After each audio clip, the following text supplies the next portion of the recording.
Welcome to Donmar TV News Channel, mga nagbabagang balita sa buwan ng Setyembre.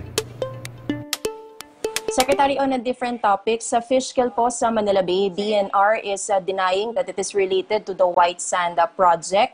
Sabi po ni DENR Undersecretary Benny Antipor that they're investigating if this is a case of sabotage. Ano po reaction natin dito? At kung pananabotahe po, ano po ang dapat gawin ng gobyerno?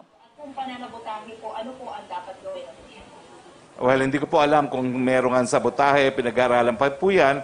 Pero nakapagtataka nga, bakit ang tilapia, freshwater fish, nakarating sa Manila Bay? Parang imposible naman yun, no? Dahil hindi po mabubuhay ang tilapia sa saltwater. So, ingat-ingat lang po tayo sa panahon ngayon. Desperado po ang kalaban ng gobyerno. Lahat po ginagawa para siraan si Presidente Duterte at nagpapasalamat po kami. Kahit anong sabihin nila, kahit anong gawin nila, nagtitiwala pa rin po ang sabayan ng Pilipino kay Presidente Duterte. Saan antas na ho ba tayo sa ating laban sa COVID sa ating bansa, sir?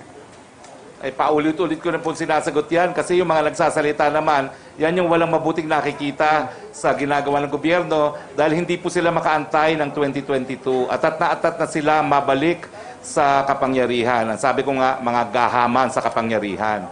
O, nasaan na ba ho tayo? Nakikita naman po natin, 1.7 ang ating case fatality rate. Uulitin ko po, kaya tayo natatakot sa pandemya, baka maraming mamatay. Nalilimitahan naman po natin ang mga numero ng taong namamatay.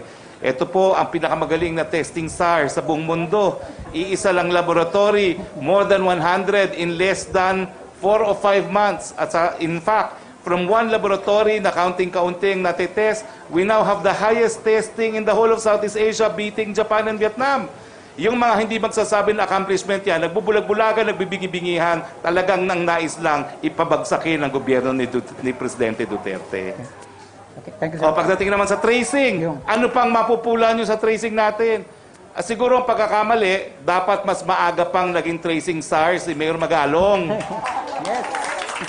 Kaya lang, nahirapan siya, ang mga taga Baguio nung una, parang hindi siya pinayagan. Pero nang pinayagan ng Baguio, kita nyo naman, nagkaroon na ng game changer talaga sa laban sa COVID-19. Enemy number 1 ng COVID-19, Mayor Benji Magalo. Number 2 ka lang, okay? So, ang number 3 enemy, yung mga pumupula po at nagbubulag-bulagan sa mga nagagawa ng gobyerno ni Presidente Duterte.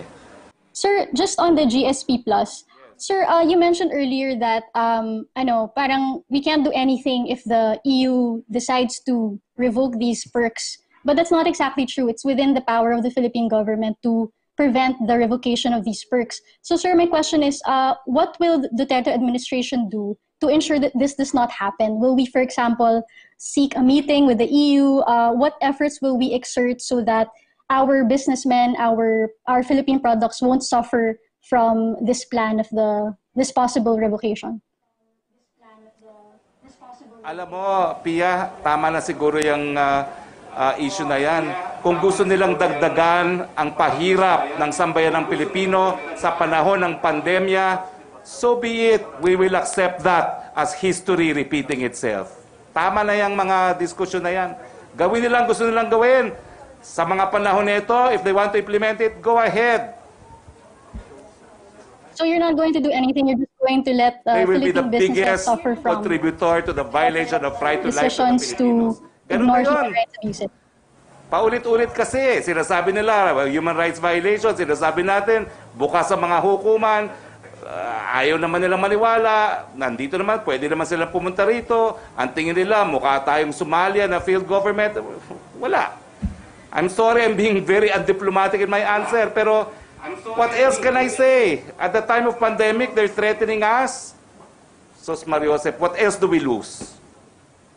But sir, yun na nga eh. They're actually saying, if our systems are working as you claim, then why not let their investigative bodies come here and actually probe, open the books so that they can actually make an independent assessment of our situation?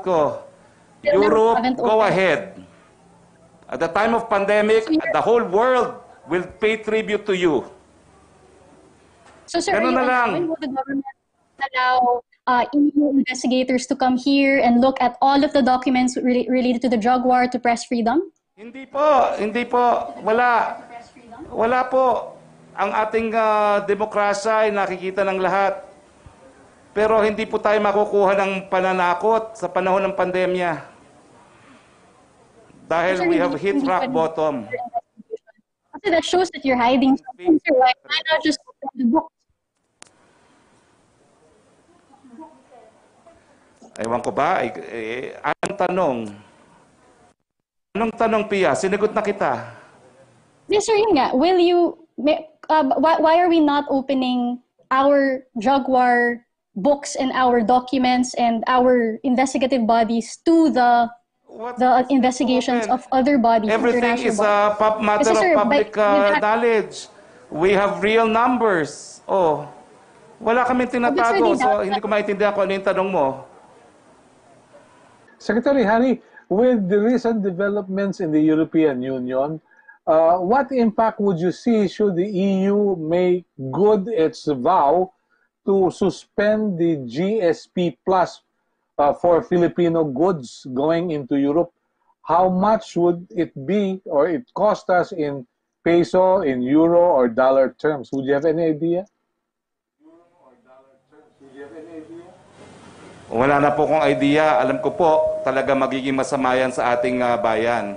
Sa panahon ng pandemya, na nagkaroon po tayo ng economic contraction na 6.5 at inaasahan na mas liliit pa rin ang ating ekonomiya dahil sa COVID-19, talaga magpapahirap pa po lalo ang planong gawin ng Europe na isuspend yung ating GSP privilege.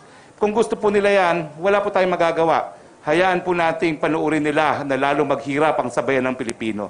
Dahil tayo naman po mga Pilipino, mahigit 300 years na po tayong naghirap sa ilalim ng isang European country. Umuulit lang naman po ang kasaysayan.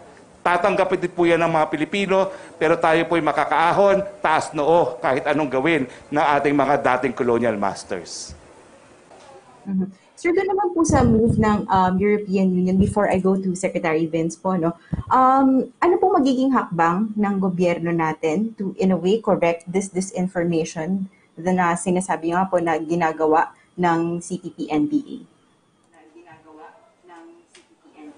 Well, nananawagan po ako sa lahat ng ambahador. No? Double effort po kayo para namang maikalat kung anong katotohanan dyan sa Europa. Alam ko po, marami na kayong ginagawa, pero talagang importante po na maging pangunahin. Isa sa pangunahing katungkulan ninyo ay ikalat naman ang katotohanan na buhay ang demokrasya dito sa Pilipinas. Ang karapatang pantao ay pinangangalagaan po. Lahat ng di umano'y biktima ng karahasan at paglabag ng karapatang pantao ay meron pong remedyo sang-ayon po sa lokal na batas at saligang batas ng Pilipinas. Sir, unahin ko lang po yung doon sa naging move, yung note verbal ng France, Germany, and UK. Sir, if these countries are pursuing or aggressively pursuing or arbitral ruling, tayo po ba, will we ever follow or do this move? And sabay ko na rin, sir, what's at stake? Because I understand our foreign policy, sir, is friends to all, enemies to none. Pero sir, what's at stake if we become more assertive over rights and claims in the South China Sea, sir?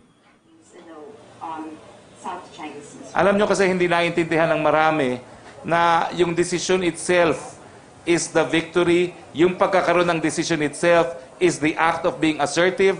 Dahil kung hindi naman natin pinursue yung decision na yan, yung kasong yan, hindi magkakaroon ng decision. Pero sa international law po, unfortunately, wala tayong pulis na mapupuntahan para mapatupad yung decision na yan. At limited po ang ating options doon sa assumption na mga bansa ng daigdig ay voluntaryong susunod sa kanilang international obligation. Black propaganda po yan na meron pa tayo ibang dapat gawin. Yung sinasabi nila na dapat gawin sa UN General Assembly, pwede po yan, pero let's be realistic.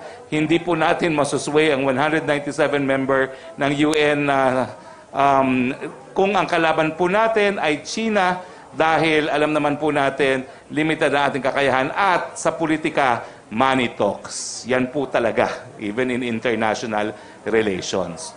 So, hindi rin tayo makapunta sa Security Council dahil merong veto power po ang China. So, yung mga nagsasabi na dapat maging assertive, ano pang dapat gawin? Politika lang pong ginagawa nila dito, pero sa akin po, bilang isang profesor ng international law, naging past president para Asian Society of International Law, hindi na po mabubura yung decision na yan. At habang nandiyan ang decision na yan, yan po ay pruweba na wala pong legal na basihan yung ginagamit ng China para angkinin ang South China Sea or ang West Philippine Sea. So ours, sir, would be more of a balancing act in a way. Tama po ba? Balancing act in a way. Tama po ba? Malinaw po ang ating pulisiya.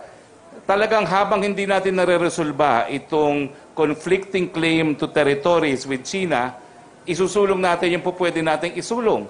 Isinasantabi muna natin to dahil walang resolution to sa ngayon, pero isulong natin yung po pwedeng isulong gaya ng usaping pamumuhunan at kalakal.